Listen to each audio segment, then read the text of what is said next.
Hello and welcome to Bakul Talks, the first episode of Bakul Talks. On behalf of all the volunteers of Bakul Foundation, I'm very happy to welcome all of you to this evening. I think there's a little technical problem. Welcome to Bakul Talks, the first episode of Bakul Talks. On behalf of all the volunteers of Bakul Foundation, I'm very happy to welcome all of you to this evening. And there's a little technical problem. Welcome to Bakul Talks, the first episode of Bakul Talks. On behalf of all the I'm really sorry. There was a little technical problem, but that's solved now. On behalf, as I was saying, on behalf of all the volunteers of Bakul Foundation, I welcome all of you to this session of Bakul Talks. So just very briefly put, Bakul is basically an idea. It's an NGO, it's a volunteer group, but it's more than that. It's an idea of what can happen when people come together. And that is how the Bakul Library in Satyanagar, Bhubaneswar, where I'm sitting, happened. That is how the other libraries happened. That's how all our programs have happened. Most of them without any funding at all, entirely with the resources of volunteers. Like all these books are donated. All our online engagements similarly have been running without any financial support, but entirely with the goodwill of people. And that is how we've been able to curate such an excellent series of talks with the best of speakers in this country with Bakul Talks. But other than that, we have been doing other online engagements also because our libraries are closed and we have not been able to have events at our library or the libraries. And when we thought about Bakul Talks, the main reason was we wanted to have public lectures for particularly targeting young people, on topics of common interest that is interesting to everyone, irrespective of whether you are a student of engineering or medicine or law or humanities, of interest to all of us. But at the same time, talks by experts that are interesting and intelligible to teenagers as well. At the same time, that are insightful to intellectuals. So that is the grand vision of Bakul Talks, that any curious individual, of course you need to be curious, should find it interesting enough and should find it intelligible enough. And at the same time, hopefully, and that is what we hope, would find it inspiring. And that is the reason why we have been trying to get the best of speakers to you in these talks to kind of stimulate your thinking, to provoke action, and to inspire you.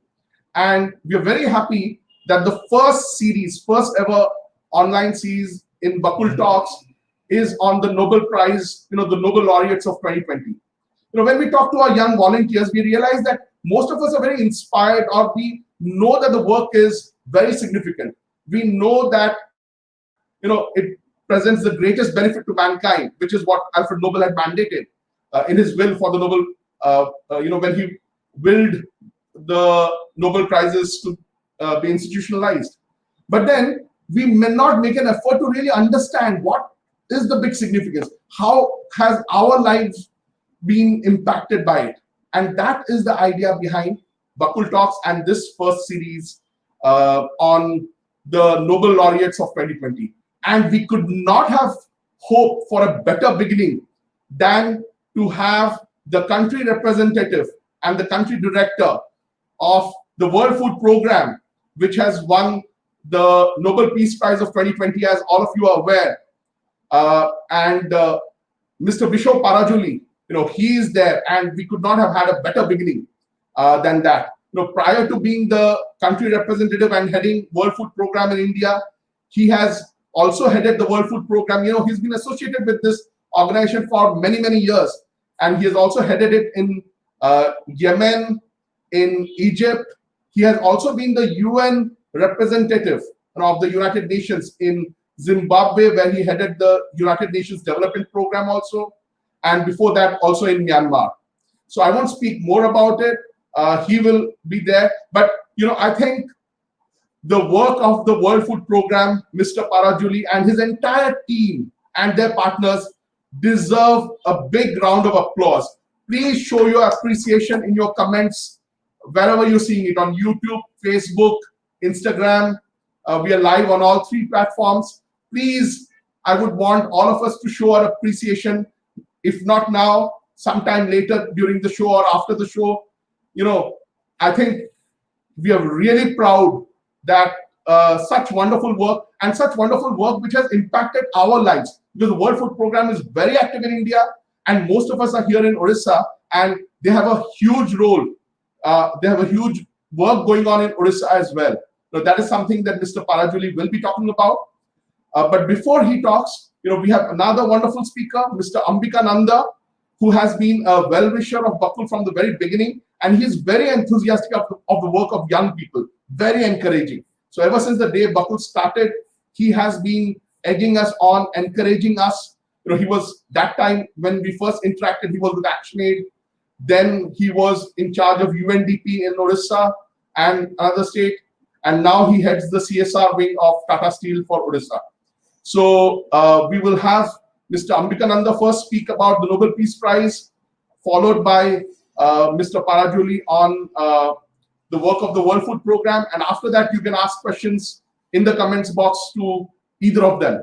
But definitely, if you're seeing it on Facebook, please like our page. If you're seeing it on YouTube, please subscribe to the channel. And on Instagram, again, follow us so that you get to know about the subsequent talks as well, and other programs. So Bakul Talks will be happening now every Tuesday at the same time on the same platforms. So first, let me welcome Mr. Ambika Nanda. Good evening, Sujit. And over to you. Yeah, good evening, Sujit, and thank you for all your kind words. And at the very outset, I would like to convey my sincere regards to the co-speaker, Mr. Parajuli, who has been a wonderful smiling face, and maybe all of you would enjoy listening to him. So, my dear young volunteer brothers and sisters, I would like to, at the very outset, like to convey my sincere regards to your parents, because today you are volunteering because somehow, somewhere, they have inspired you or they have stood next to you so that today you are working for the human society. And friends, my dear young friends, and it's very interesting when Sujit was referring to the Nobel Peace Prize by everybody knows about Mr. Alfred Nobel, who put in all his resources to set up this Nobel Prize, for which in 1901 the first ever peace prize for Nobel Peace Prize went to somebody. He is Mr. Henry Dunant, who had set up this organization, which is popularly known as Red Cross. And interestingly, the same organization has got this Nobel Prize 3 times. And friends, probably he was one of us. And when in 1859, in the Battle of Solferino, he saw there were a lot of deaths, casualty, and human suffering. He couldn't resist himself and set up this organization on the 9th February 1863. Since then, close to 17 million young people and people of all ages have volunteered to work for the people who are in difficult situations.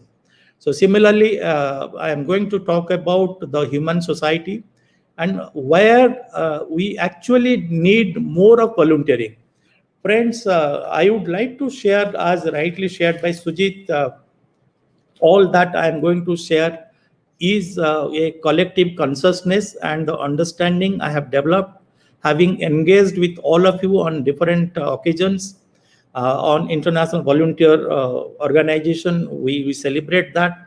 Even in my own organization in Tata Steel, we encourage employees to do volunteering, and we engage with the communities, because the most important belief is the responsibility for any person is primarily to create higher values for the next generation.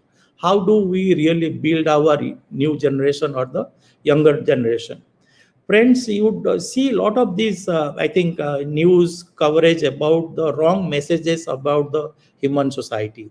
Anywhere where we live, a large number of people live together, there would be different opinions about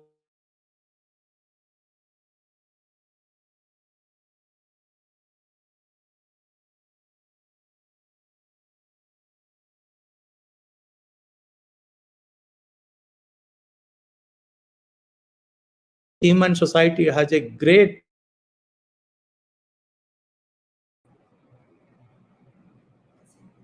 yeah, sorry, there was some technical glitch. So this human Sujit, me. Yeah, I think this human society has a lot of positive stories, but there has been very less reporting about it. But when we, mostly the young volunteers, they start engaging with the communities, somehow, somewhere, they would have started or would have cried for an unknown face. What has happened, all of us have cried for our known faces, family members, but at the same time, when we start crying, we have tears for the unknown faces. Probably the day we take a decision to work with those communities or those people who are in difficult situation. So I think, friends, this year, World Food Program, when I was with UNDP, we have worked together, even in the Odisha, also in super cyclone. World Food Program has got a huge footprint working with the communities. Hunger is a very painful situation. I pray God, like none of us should ever undergo that experience. But hunger brings and it forces people to compromise on many issues, and the indignity, the dignity of the person gets compromised. Then from there, like the conflict begins. And if you today, I think Mr. Parajuli is going to talk about the huge contribution of World Food Program to where they are standing next to the people who have been in difficult situation. Friends, we have to, we all know the way the world is experiencing climate change. We know about the carbon footprint, the way we live our life, the way we travel. Probably Corona has reduced it to a great extent, but we all have our carbon footprints. But friends, we have never ever analyzed the we had never ever analyzed the suffering footprint, the way we behave, the way we overconsume. The suffering is caused, like for example, we are supposed to eat maybe 500 grams of food. If you are overeating 1 kg, probably that is where we are taking away the food of somebody, because the world produces enough of food everyone for everyone, but somehow there is problem with the distribution. People, as we talk right now, even maybe millions of the children or the millions of young people like all of you, some of them would have maybe going to bed without food or still starving and waiting for the food. That's a very painful situation. I think to address that, it's always important that how do we manage our own self.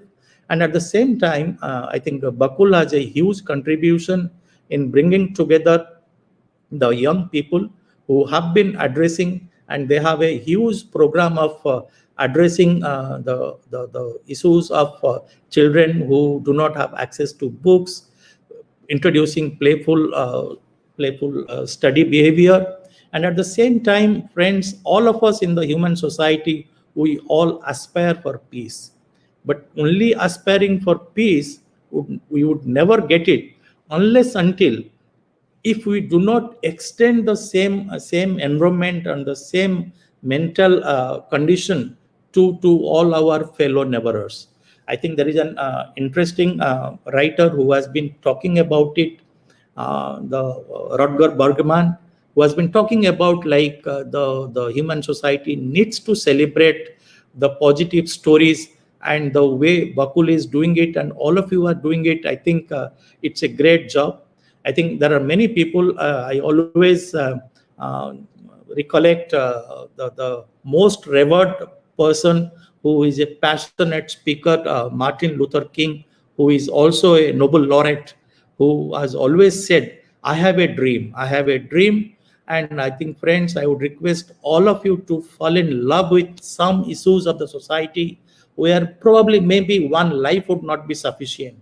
But by falling in love or trying to address that issue, maybe probably you would bring in a lot of people of your similar thinking, so that all of us together can raise smiles in the faces of the people who are in difficult situation. I think the most important person, I would end, because I was given 10 minutes time. So another 1.5 minutes, I will close myself. I will. The most important person on this earth, probably people would never ever believe that a person was born. I think India has two Nobel laureates, Mother Teresa, we all know, and I think 3-4 years before, Mr. Kailash Satyarthi, who was worked for the rights of the children, along with Miss Malala.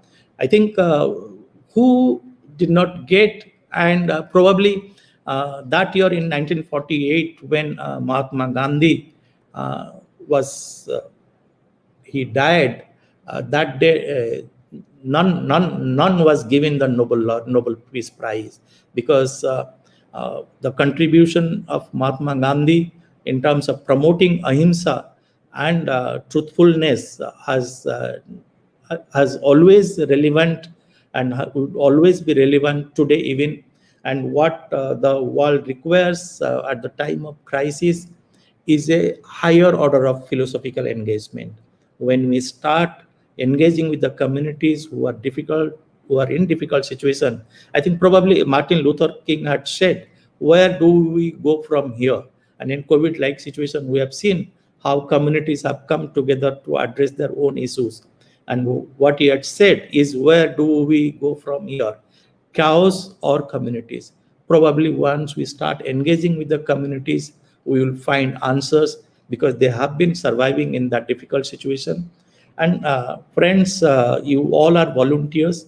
I can't speak more about volunteering, because you know. And once again, I wish you all the best for the volunteering. And let's celebrate humanity on this earth, and let's stand up to, and especially stand for the rights of the women and children. In any sort of society, if women and children are not safe, that society can never ever prosper. And at the same time, action expresses your priorities. That's what Mahatma Gandhi had said. If you decide to do something, start it now. And you have been doing it. And friends, there is also another beautiful statement from Mahatma Gandhi, who had said, where there is love, there is life. And you only need power to harm someone, but you can always manage everything by your love, extending that love for that for issue, for the person. And as you rightly said, I would end with another statement of Mahatma Gandhi. In a gentle way, in a very soft way, you can shake this world with your little idea. I think, friends, I wish you all the best, and I think I would stop at this level. Thank you, Sujit, Bakul, and all of you for listening to me, and wish you all the best for your next endeavors, and start engaging with people who are in difficult situation. Thank you very much.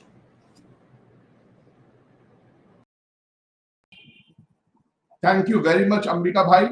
And very beautifully, he talked about the story of Gandhi and Mr. Henry Dunant. What he said, there has been a lot of debate about why Gandhi was never given the Nobel Peace Prize.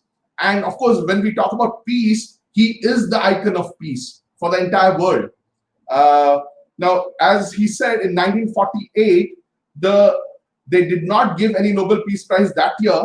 And the statement by the Nobel Committee said, there was no suitable living candidate.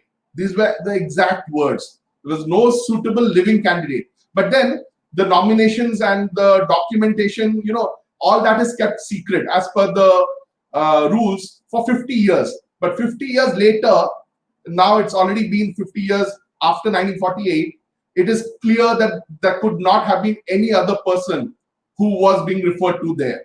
But then later on, there was another person who was given the Nobel Peace Prize, and the Nobel citation said it is in part a tribute to the work of Mahatma Gandhi.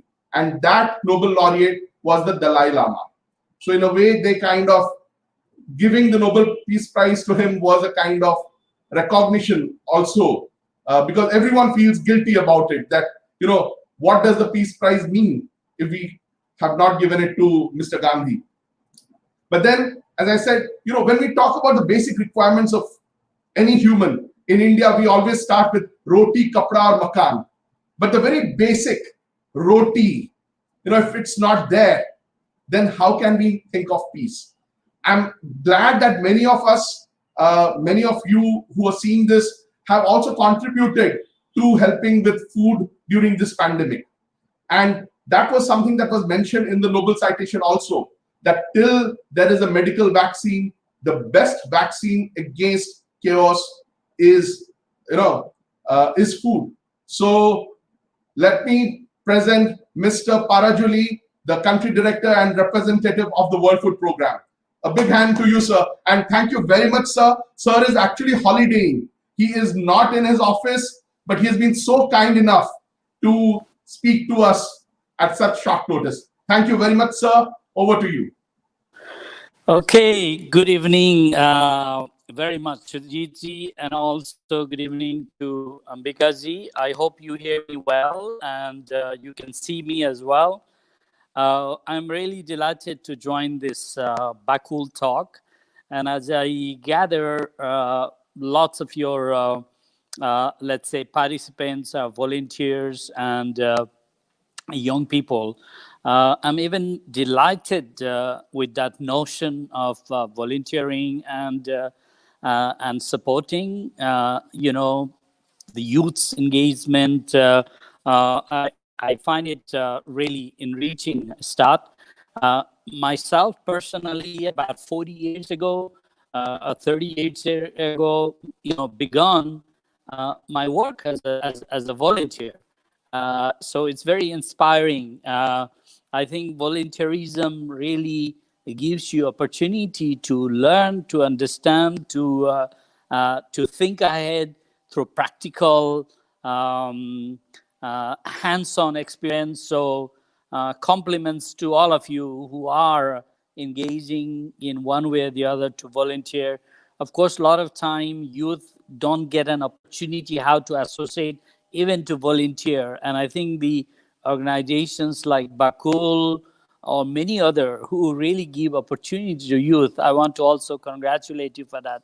Now, coming back to the United Nations World Food Program, World Food Program began some 60 years back. Now in 61, it was established, and then it started operating in 63, and WFP has been in close association or partnership with government of India for last 50 years. In fact, we're celebrating this year 50 years of cooperation, but we have moved through different phases. I will come to that later.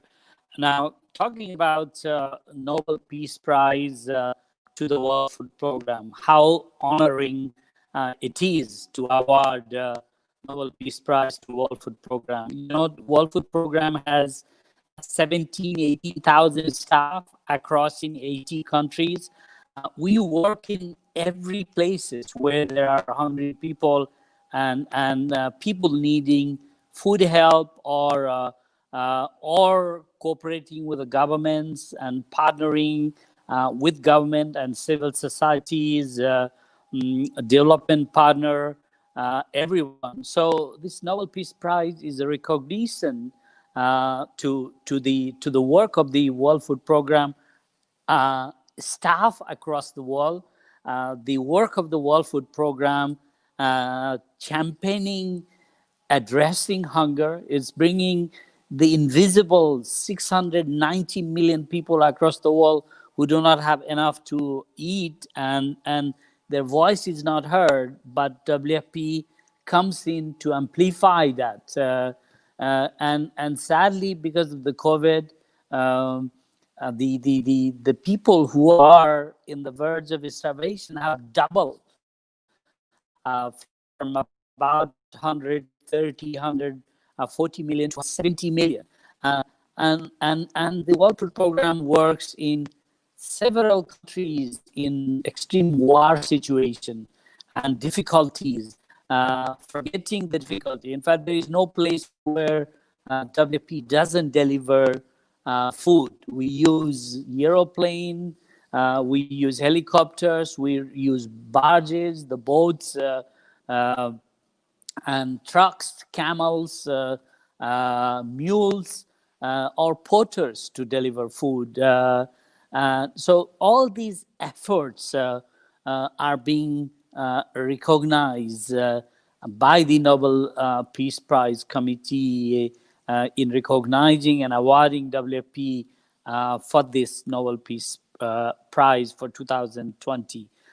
Additionally, a point to note also in a lot of difficult war situation, unfortunately, the warring faction deprive people of access to food, and that can cause starvation, that can cause famine, that can also lure citizens in a way as a hostage, and using food as a weapon of war in that sense.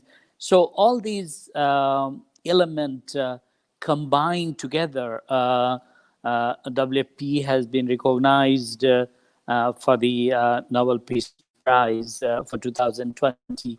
And it is indeed extremely humbling and joyous moment for the World Food Program staff across the world. And of course, additionally to the governments and donors and civil societies and volunteers who work with the World Food Program in all over the world. It is a recognition of the contribution of everybody who believes in the work of World Food Program, who believes that there should be no hunger in the world, and we have to really work towards a zero hunger. I'm sure you have come across the Sustainable Development Goals, 17 goals.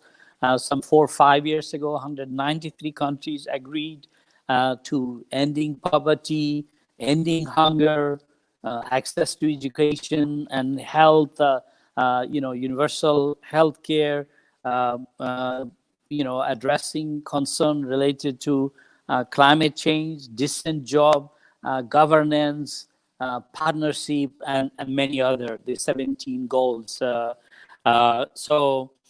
Lastly, the point also in recognizing the World Food Program for the Nobel Peace Prize, the Nobel Peace Prize Committee also recognizes the importance of multilateralism. The organization like United Nations, World Food Program, for its global contribution and role and the importance of that and the value of that. So it has given many elements of importance and consideration in awarding a Nobel Peace Prize to the World Food Program, and it could not have been a even better time given this huge increase in hunger due to COVID. The important thing to take note of is, the COVID has resulted in a lot of loss of employment and opportunities, remittances in areas where the wage earners send money to the families and etc. So there has been those huge concern, and therefore there is a threat. There is a threat to stable food situation for many people, and then recognizing and working on that, and engaging and partnering with the World Food Program by many countries supporting addressing hunger. There are a few points I want to raise in the context of WFP's work. WFP, across the world in 80 countries, engages in providing food support, but it is not just delivering food, but it also improving livelihood and sustaining life for the people. There are programs providing meals to children in schools. 40 million children across the world are directly provided with the meals. And then there are programs supporting women or men building assets, so they are able to sustain their own livelihood. There are programs addressing concern of climate change and helping adaptation and building resilience. There are programs engaging with governments in terms of um, uh, building capacities and bringing innovation, technology, and help improve the food and nutrition concern across. Sadly, the global the food system uh, has a bit of a challenge. That's why we have this concern of people rise in hunger, etc. What I want to stress is a lot of time people feel that there is enough food produced available in the market, and then people can be food secure. That's not necessarily true. Um, uh, what people need is access to food, the purchasing power to food, and enough or adequate nutrition to be food secure. Um, uh, uh, so a lot of time people may consume calories and a little bit of protein or a little bit of vegetable, but that may not be enough for everyone, man or woman who have a heavy duty work to meet their daily requirement of all calorie, protein, vitamin, and mineral need, and more so like women who are pregnant or lactating and children, they need a different level of micronutrient and vitamin and mineral. So that is very much important to have that. The 80 or so countries WFP works, and then 120 or 130 million WFP is helping with a budget of $8 billion now. A lot of the food WFP provides or are also in the form of money. So money is given to individual who needs, and then they buy diversified amount of food, so they can have flexibility. It can be depending on situation. And then the second thing is it also helps to buy commodities in the country or in the region. So there is an agricultural support and promotion of locally grown food there. It has a specific program supporting small farmers and ensuring that there is this multiple benefit of the program WFP is involved in. Now, a few more things about work in India and in Odisha, for example. As I mentioned, that WFP has a long cooperation uh, uh, with government of India and an excellent cooperation. And but the last 10, 15 years, our program shifted from a direct food supported program to a more like a technical assistance, because India has really achieved excellent expansion in local production. Now it is a self-sufficient country with almost 290 million or so tons of cereal production and 75 million tons surplus. Really a record. Even during the last, this harvest or COVID period, India's productivity has really been very, very, very good and excellent. In fact, the effort after lockdown and these responses India has taken has been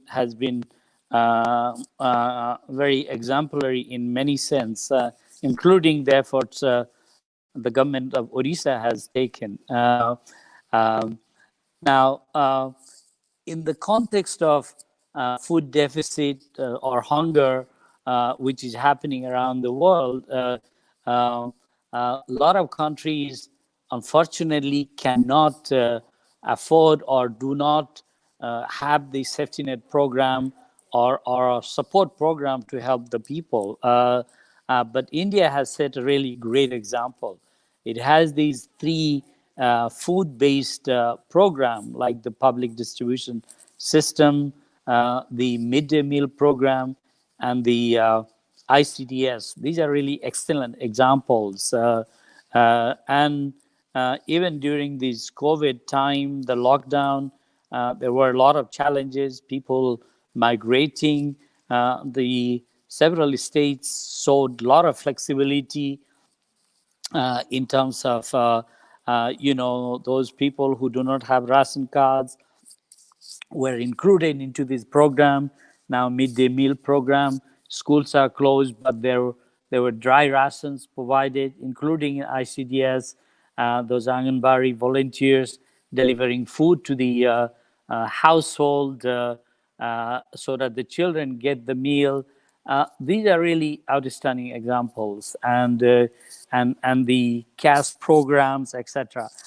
But many other countries, unfortunately, these approach are not there. So sadly, the problem of hunger is rising because of that. And I have closely work with my colleague in Odisha and other states, and we have seen the great example the state of Odisha has taken in showing flexibility and reaching out with food and cash, so no one gets hungry. And I want to really commend the steps taken, and also the volunteers who have been involved in cooking meals in these kitchens and feeding migrants, and then these quarantine centers. I think these have been really fantastic examples. Now, in the context of the current WFP program, our focus has been about four or so areas. The number one has been is number one has been is looking at the public distribution program and seeing how do we work in bringing innovation and technology, starting from few years back, these TPDS, this biometric system, and now working on these EPOS program, and also looking at convergence and finding a way to really improve on that part. The second part is on the nutrition side, bringing a global experience and best practices, and then promoting, let's say, fortification, which is a cheap way to reach, everybody through vitamin, micronutrient, even those who do not get to or able to diversify the meal through best practices model, and then third is knowledge sharing, behavioral improvement, communication, and then third part is looking at the evidence, research, understanding what's happening on food security, nutrition side, and what are the problem, and then work with the authorities to help address that and scale up. And then finally, looking into the climate change, and making sure that you know there are enough program and resilience building approach in promoting adaptation, both to the crops and then and also the nutritional need for those affected population, and to in particular mother and children from a nutritional point of view, and and and and uh, and bring the best world experiences in terms of technology, knowledge, and practices and work with the authorities.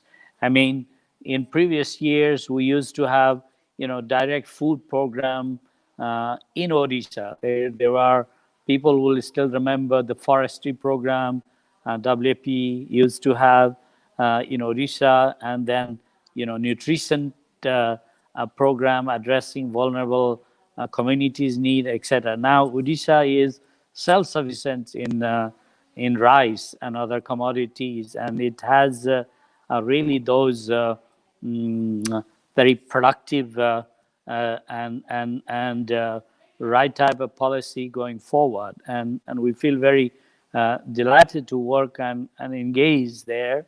Um, of course, maybe one of the area which still we are looking and working on is going forward the need of the tribal people in terms of improving nutrition. How can we really engage in a multiple way innovation on that, um, and also bringing diversified approach, working with the, let's say, fishermen communities, and on women groups under the ICDS program. How do we work on that? So there are many areas we are working there. I have had the honor to meet with the Honorable Chief Minister and several other senior government officials. We have one of the sub-office, which is from a long time. We have it in Odisha, and we have really excellent cooperation there for all these years, and very responsive approach.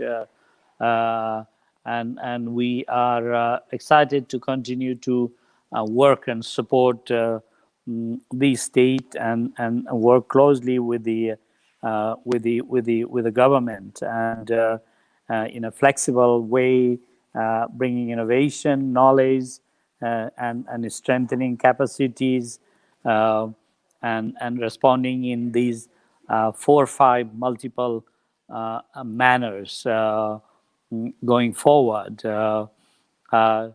So this is in a nutshell in terms of what we are doing and how we are working. I'm really happy to elaborate and answer any questions you have, and I want to really commend Bakul for this initiative, and also congratulate for these efforts. And I want to really also really encourage volunteerism, and that can really help, build our communities, and also give opportunity for the youth to engage. And maybe last couple of things I want to say, departing messages. Um, mm, um, the climate change is a real. There was a reference made to climate change. It is affecting the whole world, and every individual will be affected. Especially now, Odisha is the coastal town. Increasing number of cyclone and flood, unfortunately, is happening. Recently, we saw in Hyderabad, West Bengal, etc. So we all need to play a role in supporting our communities, in preparing and responding to it. That's number one. Number two is we all must join to help. Whatever help one can give, um, and be it a food, be it a voluntary time, etc. So it is not just giving; it is caring. So I want to encourage everybody to think on that point of view. Third point I want to say is let us think about how do we reduce our individual carbon footprints. Uh, uh, in whatever way we can contribute. If we don't need a light on, let's switch it off. Uh, uh, Less consumption of plastics. Plastics everywhere in the sea, everywhere in the beaches, everywhere in the town. Let's conserve that. Let's minimize it.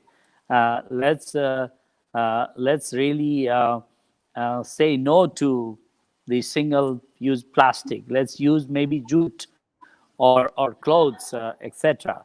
And then a third point I want to say is whenever we are buying things or consuming things, let's make an effort to buy local. Let us benefit from that and encourage local use and all. If you have a chance to have a little kitchen garden at home, etc., let us try that. Even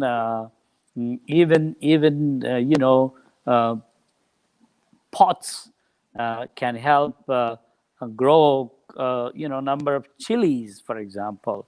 Let us think that if we have that possibilities, let us make an effort to grow things ourselves. Let us help our community to be clean, and let us volunteer to keep our villages, wards, communities uh, um, clean. I grew up as a child. Uh, we went to help others to build their houses, for example, to build the village roads. I come from a very similar situation. Odisha and Nepal, we have a long link history and cooperation, so let us show our solidarity and care and love to humanity, and engage in helping and supporting. And of course, the last point I want to say is it's very important to have governments and state to take care of the responsibility for the needy with various program and supports, and also in planning and thinking to the concern of the climate change and adapt to new crops or a new way of doing things. I want to congratulate again. I think the Odisha has adopted this millet mission. This is an excellent initiative to grow local food, eat local food, and really release it. It's even more nutritive and very useful. So thank you very much for this opportunity, Sujit ji, and also thank you very much, Ambika ji, for your kind words, and all the best to everyone, and happy to join you in this short conversation. Congratulations, all the best. Thank you. Bye now. Thank you very much, sir. In fact, I'll tell all the viewers here that when I first reached out to sir, he didn't know me. I just said that I represent a group of volunteers, most of them young, and we're trying to do this.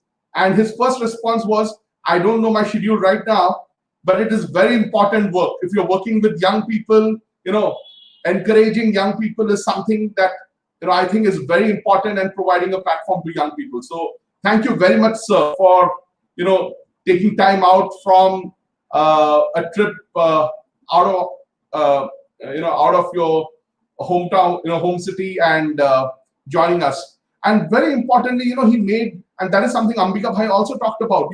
Many of you must be wondering, you came to hear about the Peace Prize, but see how they're all interconnected. Hunger, conflict, climate change, they're all interconnected. So I think, and it's been really inspiring to know about the kind of work and the scale of work, and the different kinds of intervention that the World Food Program has been doing. It's also very good to hear that our government and our country is now self-sufficient. It has made tremendous strides towards food security. Even our state of Odisha, that has been really heartening to hear. Definitely, all of us, I'm sure most of us here were surprised when the pandemic happened, and we found that, okay, there was no problem of scarcity of food. We all initially thought that we may not get food, but that did not happen. Definitely, because a lot of work has happened behind, thanks to the efforts of World Food Program and government departments and other volunteers. Please, again, I repeat, let us show our appreciation for the work of the World Food Program, all the staff and all the volunteers and all the partners. Please like, comment, share this, let's show some love. So thank you very much, sir, for all the wonderful work that you and your team has been doing. I would like to begin with a very fundamental question that one of our volunteers asked. Arpita asked that we are told not to waste food, on the plate. But then the food that I leave on the plate is not going to feed the hungry. So should I really worry about it? Would you like to talk about this? I'm sure everyone here faces that dilemma. We are told, we believe that we should not waste food, but sometimes, you eat and you don't worry too much about food wastage on the plate, thinking that anyway, how will anyone else? So please. Okay. Thank you very much for that question. I've touched on this point before. Sadly, up to 1/3 of the food which a farmer produces gets lost between the transportation from the farmers until the last bit, which is an enormous loss of resources. So therefore, I think there must be effort made at every stages to reduce losses. And that was my reference before when I talked about food system. This food system approach is essential. For example, from transportation to storage or cold storage or processing to the final consumers.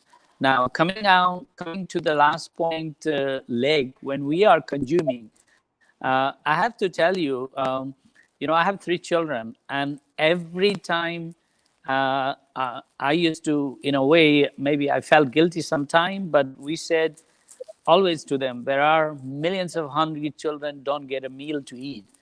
We cannot waste even a single grain. And I will tell you one example. In fact, my father was a farmer. When we were collecting rice from the paddy field, even if he found a tassel of rice, he would pick up, because it has a lot of labor of the farmers and hard work. So we have to respect and not waste food. Take however you want to eat, but don't take whatever quantity you eat into your plate, and don't throw the food. And if you can, maybe whatever you save, or don't overeat, give it to somebody else. Share a meal, because it will benefit somebody else, and that will also make someone else less hungry. The sad part of this current world is a double burden, malnutrition, as well as obesity. We really need to also look after ourselves, not to be obese. Um, uh, One is consuming fatty food and too much sweet and etc. The second is also so lack of sufficient exercise or physical activity. I'm not going to go around, the medical side of it, but my humble appeal to the youth and every one is, let us not waste food. From farmers to transporters to processing, it has gone through a lot of hard work and efforts. So let us consume, let us buy or eat what we can. But if we have an extra, let us share it with somebody else. Let's share a meal. And I want to also say that throw you here. World Food Program has a program called Share a Meal, and I want to encourage people to look at that application. It's a web-based application, and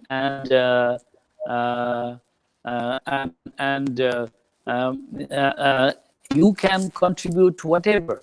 Like 25 cents equivalent can help children a meal in school, and you can share a meal while you are eating and enjoying. Also, you can also think about somebody else who is not lucky enough or don't have sufficient. So back to you, sweetie. Hello. Hello. Yeah. Now you're audible. I think the sir is having some technical problem, but I think that's a wonderful idea that sir talked about, the whole concept of and the campaign of share a meal. I think each of us, not you, each of us should share a meal. And what I would suggest is, please share photos or videos of you sharing a meal with us on Contact Bakul. Our email ID, it's coming up here on the screen, contactbakul@gmail.com. Please share videos of or photos of you sharing a meal with others. And as he also said, if you have a kitchen garden, if you're growing local and you're reducing your carbon footprint, any work, that is something that Ambika Bhai also was talking about. Climate change is here and it is serious. And those of us who are in Odisha, we don't need anyone else to tell us about climate change. So in this scenario, anything, or any of us is doing towards reducing our carbon footprint, please share with us on the same email ID, or if you've helped during this pandemic or otherwise in feeding the hungry, those in need, please share that. We will be happy to share it with uh, the World Food Program team and Sir, as well as Ambika Bhai.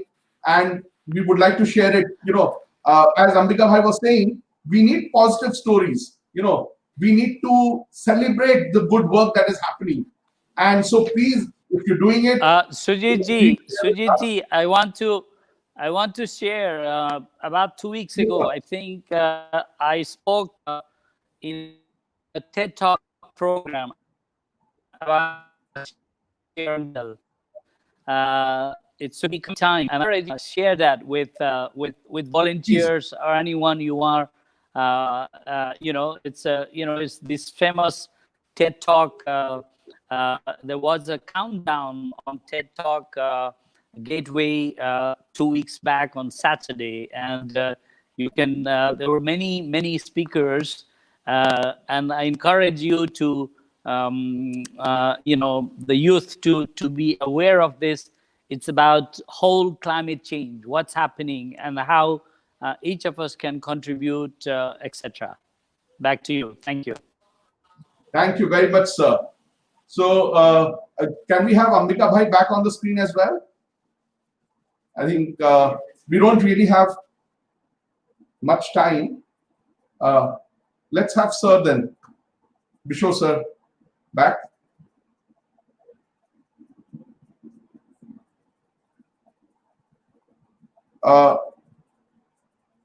Has Bishow Sir left? Or both are disconnected?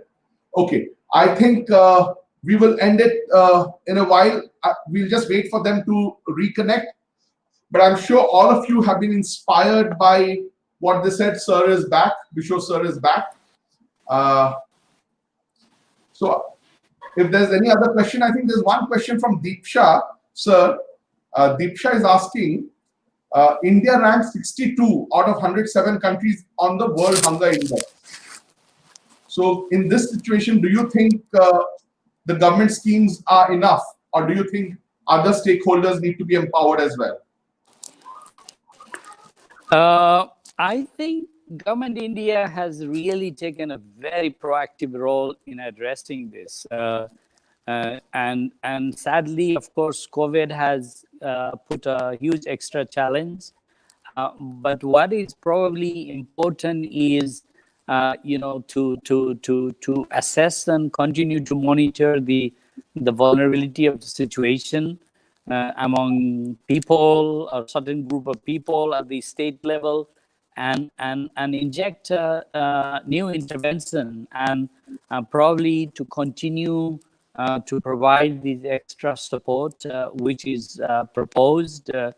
One thing one must say is, if you look at the trend a few years back and see how much India has progressed, I think that is how one has to look at it.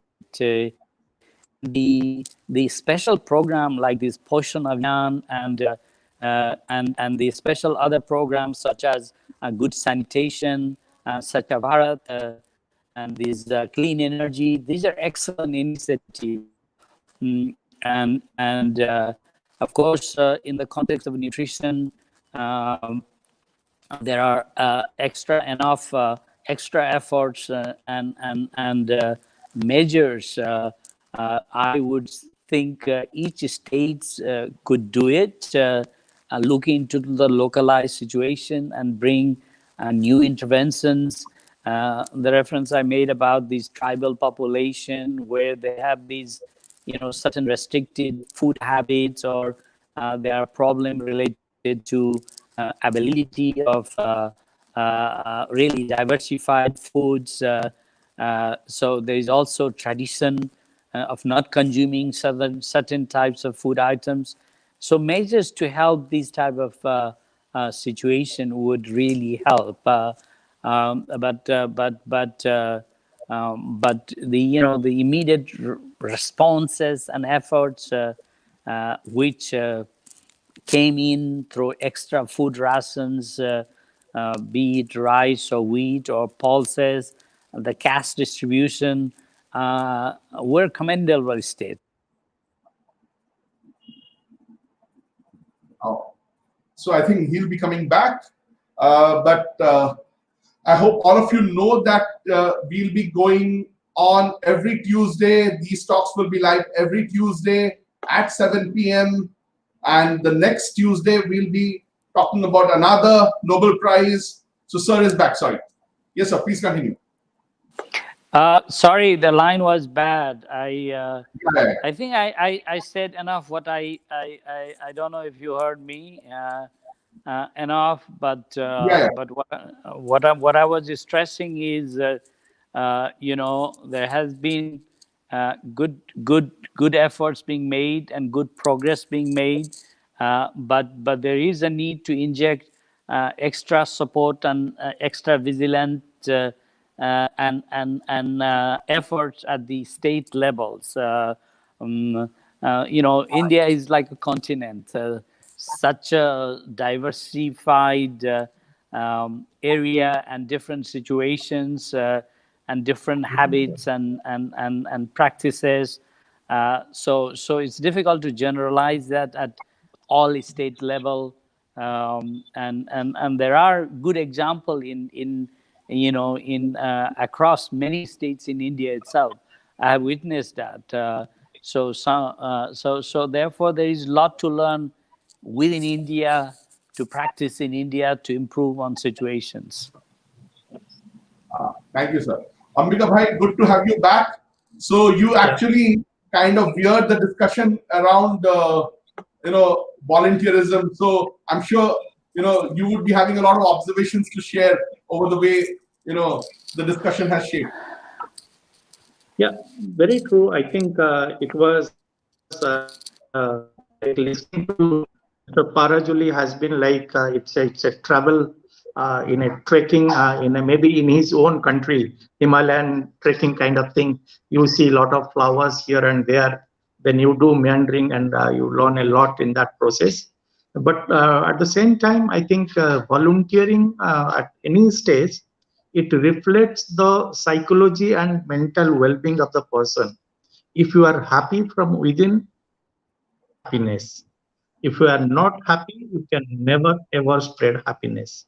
So anybody who is doing volunteering, I sincerely respect and feel good from heart that they are really in good shape, and that's why they want to save the world.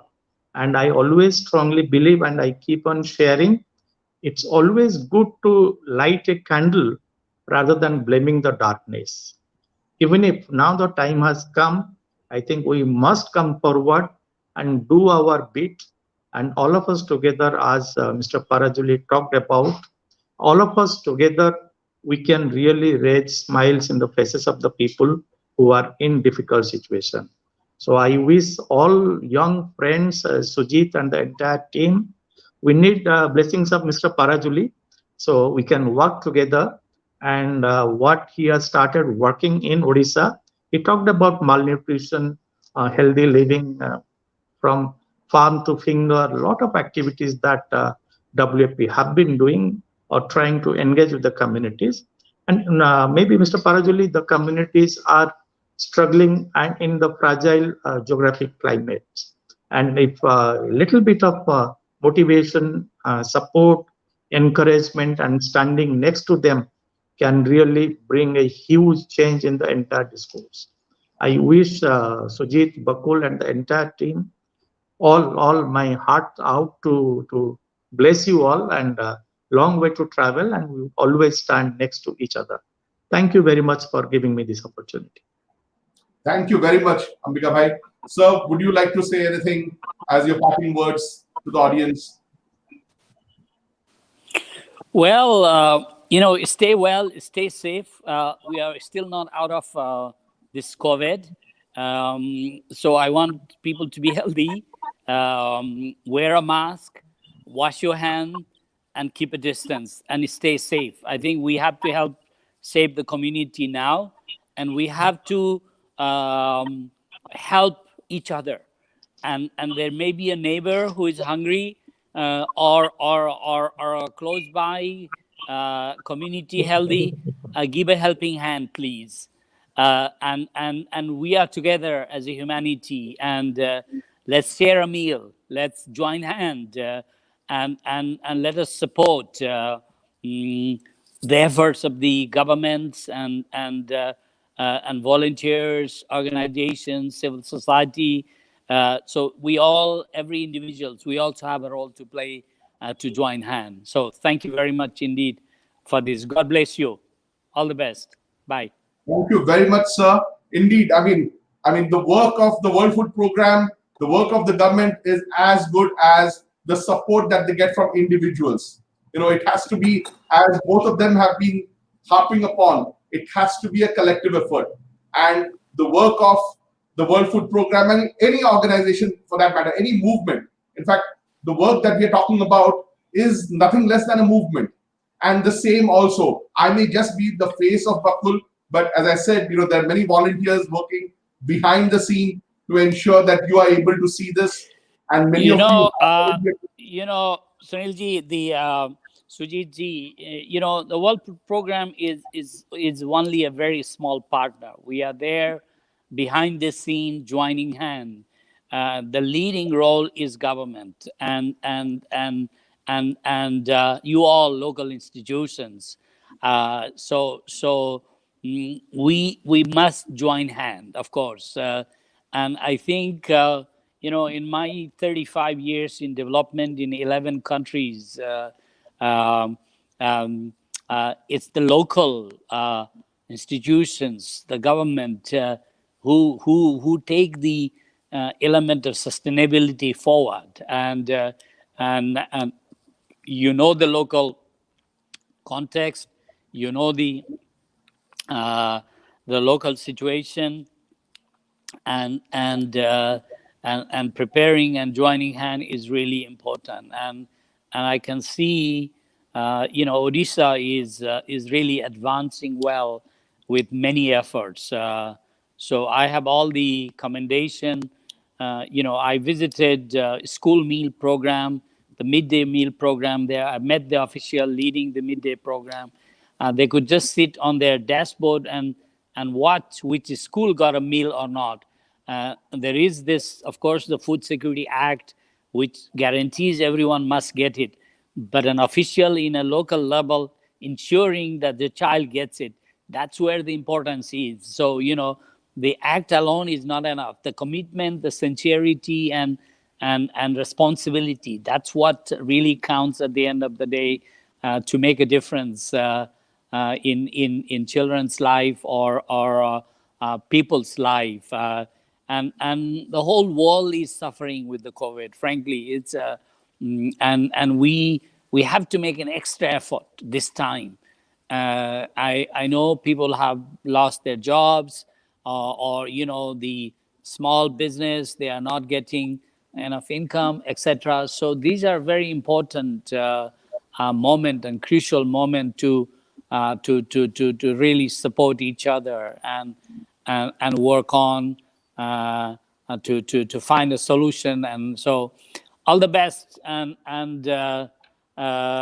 salute, and thank you very much for this opportunity. Until next time, bye-bye. Thank you, sir. So friends, we just heard Mr. Bishow Parajuli, the country director and representative for India of the World Food Program, which is the 2020 Nobel Peace Laureate.